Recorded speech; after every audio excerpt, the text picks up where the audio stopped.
ya, jaga kesehatan, oke? Kalian tahu gak sih kalau setiap hari itu kita selalu menghasilkan air limbah rumah tangga misalnya, yang berasal dari air limbah cucian piring, cucian baju, dan juga air yang kita gunakan setelah mandi. Apalagi kalau air itu langsung dialirkan ke sungai, pastinya dong akan membuat sungai itu tercemar. Ya enggak? Tuh kan, untuk vlog kali ini aku nggak sendirian loh. Aku bakal ditemenin sama dua sobat Gen Ki Hajar lainnya. Siapa dia? Ini dia.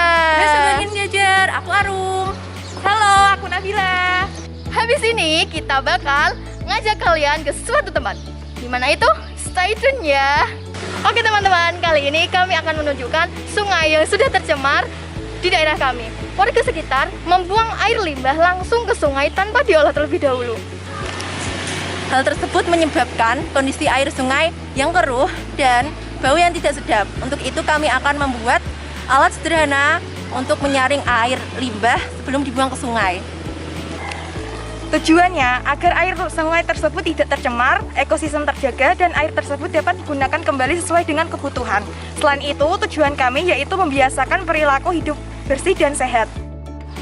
Nah, kalian udah lihat kan betapa tercemarnya air sungai di daerah kami. Ternyata air limbah yang kita ambil sampelnya kemarin memiliki pH 6,48, TSS 80 mg per liter, dan juga COD 167 mg per liter. Dengan hasil tersebut, air jika langsung dibuang ke sungai akan mencemari lingkungan jika tidak diolah terlebih dahulu. Sekarang kita mau nunjukin ke kalian cara membuat alat PLA, pengolahan air limbah dengan teknologi proses lumpur aktif.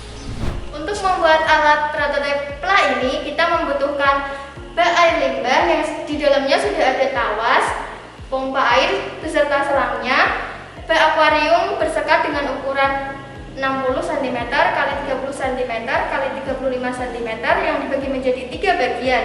Bak pertama untuk proses aerasi lumpur aktif, bak kedua untuk filtrasi, dan bak ketiga untuk penampungan hasil akhir. Lalu ada lumpur aktif, aerator, batu zeolit, biobol, dan terakhir ada kasa penyaring. Pertama-tama, kita siapkan bak filtrasi terlebih dahulu. Masukkan kasa penyaring yang bisa diganti dengan ijuk. Kemudian kita letakkan batu zeolit.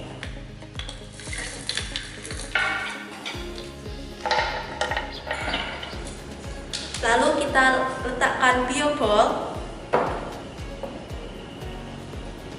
Dan kemudian tutup dengan kasa penyaring. Di atas sini kita beri biobol lagi. Setelah bak filtrasi siap, kita akan hidupkan aerator yang berfungsi untuk memberikan oksigen terhadap mikroorganisme dalam lumpur aktif. Setelah itu, kita akan masukkan lumpur aktif ke dalam bak pertama.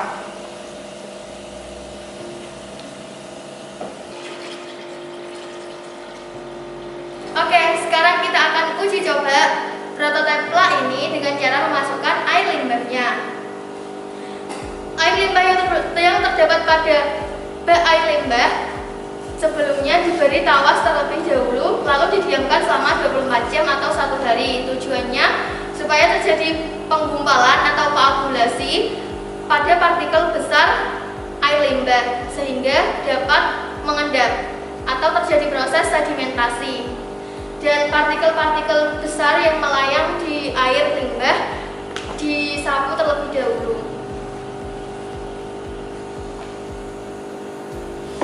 Lalu pompa air dihidupkan supaya air dapat mengalir ke bak pertama secara perlahan. Di dalam bak satu ini, proses utama terjadi. Bakteri aerob yang terdapat dalam lumpur aktif mempercepat proses penguraian limbah dengan cara memecah zat racun menjadi mikroorganisme tidak berbahaya. Selanjutnya, air akan mengalir ke bak 2. Kasa penyaring ini berfungsi untuk menyaring partikel kotoran dan lumpur. Biobol untuk menyebarkan aliran air dan tempat bakteri terperangkap. Batu zeolit sebagai pengikat logam dalam air. Lalu, air akan mengalir ke bawah bak 2. Hasil akhir dari pengolahan ini akan ditamu di bak 3.